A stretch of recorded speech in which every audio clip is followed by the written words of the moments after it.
Hey, lovely students, it's Miss Arneson, and I'm here to make a video today to walk you through Lesson 1 for Science 212. The reason I want to walk you through it is so that you can see how easy it is if you just go section by section, and so you can see like kind of some information like how do I grade it and things like that. So first thing you got to do is go to classwork. Of course, we're doing Lesson 1, so I'm going to click on Lesson 1. I'm going to open it by clicking View Assignment because that shows me like the whole page of information. It says to view an outline. So remember, we can open the outline and find out how long it should take us for each section. This should not be taking you very long, only 10 minutes tops. This one should be 20 to 25. So you can look at those and make sure that you're not spending too much time. If you are, call me. If you're not spending enough time, you can also call me and I'll kind of coach you on how to make sure that you're putting the right amount of mental effort into each section, because sometimes people do too much and a lot of times people do not do enough. Okay, this little corner right here is important because it's going to have where your lessons are set up for you to type in. So this is going to be like information and resources for the most part, but over here, this is where you're going to find what you need to do, like what you need to type in. So the next directions say, open the document called Spheres of Earth. That's over here. Complete each section and then turn it in. Okay, cool. All right, it takes a lot of effort and money to get to the moon. Blah, blah, blah. Okay, so you can read this, and what it's going to tell you is to picture yourself in the 1960s. So here's a picture of a computer in the 1960s. Look at that. You're like, what? That's a computer? Like, I don't understand. Isn't that like a whole room of objects? That's like a billion devices. No, actually, old computers took up a whole room like this. Okay. And then it says it wants you to describe this picture. It says it wants you to do three observations about it. Yeah, three things you notice, and to write those things you notice in complete sentences. So you'll do that. Okay, systems. Oh, I put this on here from a last video. Sorry, you guys, you shouldn't pay attention to this thing that says 10. Oh my goodness, now it thinks I'm not in the right account. Okay, so let me just tell you what this 10 is about since it's right here in the 6. So when I get your assignment back, I'm going to grade it. And the way I grade it is by, I will write a number on each of the sections, and then I'm going to add those numbers up and divide it by the number of numbers. So like if there's 4 parts of an assignment, which usually there's about 5 parts actually, then I'll divide by 5. So like this is what you got on this section, this is what you got on this section. So if you get a 6 on a section, that means you didn't pass that section and you probably need to redo it. The good news is I will leave you comments about how to redo it. Like I'll tell you what you missed, what to fix. Okay, so systems. It says in science class, we use the word systems all the time. What it wants you to do is open up this video link, which is a video of me talking about systems. So I don't like watching videos of myself. I absolutely hate it, so I'm not going to look at it. And then it says to take notes while you're watching. So as you watch that video, write stuff down. I even kind of tell you what to write down. So that's pretty easy. Then it says take a picture and paste it in the box. You just take a picture of your written notes and then paste it right into this box on the computer, and you're good to go. Okay, spheres of the Earth. So this one is going to tell you about exploring different parts of our Earth system. You probably know a lot about these already from past science classes. This first lesson is mostly review for you. But you can open this website, so it should just open up, and it tells you even what part of the website to read. You don't have to click on any links or anything on this one.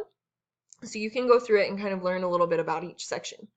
What it wants you to do after you learn about each section is it wants you to write what that section is about. So in here, you're going to put like, well, what is the hydrosphere? And then put something you remember about the hydrosphere that's cool.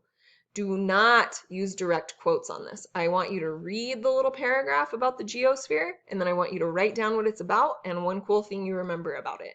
That'll keep you from accidentally plagiarizing. The last one here is an example. It's not on this website.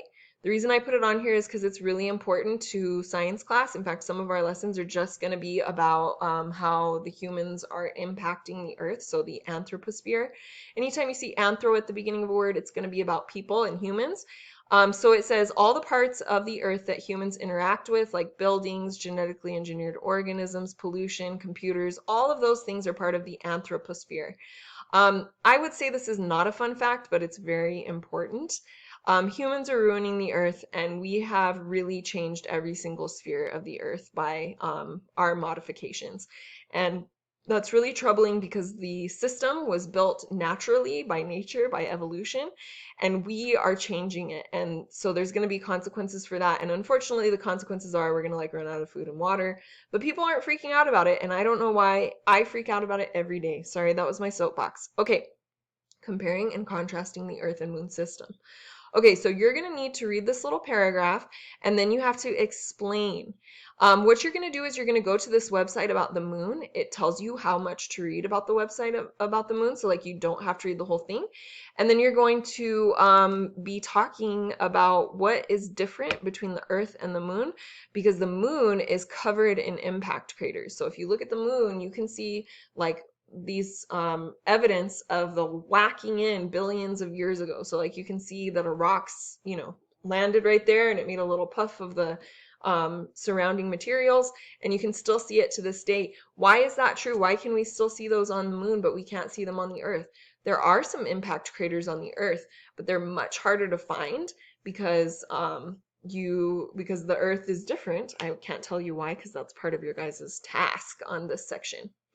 The last part of every single lesson is going to be what's called an essential question connection.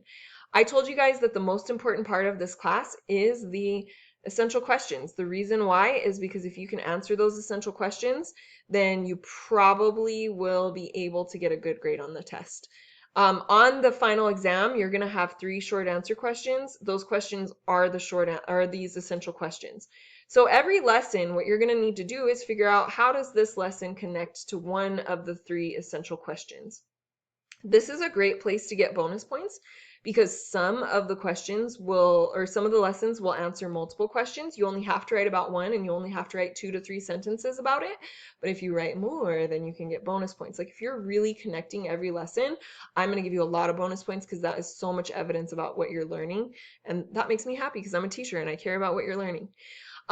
Look at the syllabus for additional information. So like if you're trying to figure out which essential question the lesson was about, which one it addresses, sometimes you might have to go down and look at the additional information for that question. So like, for example, on here it says, how do natural processes shape the surface of the Earth? Well, I'd like more information.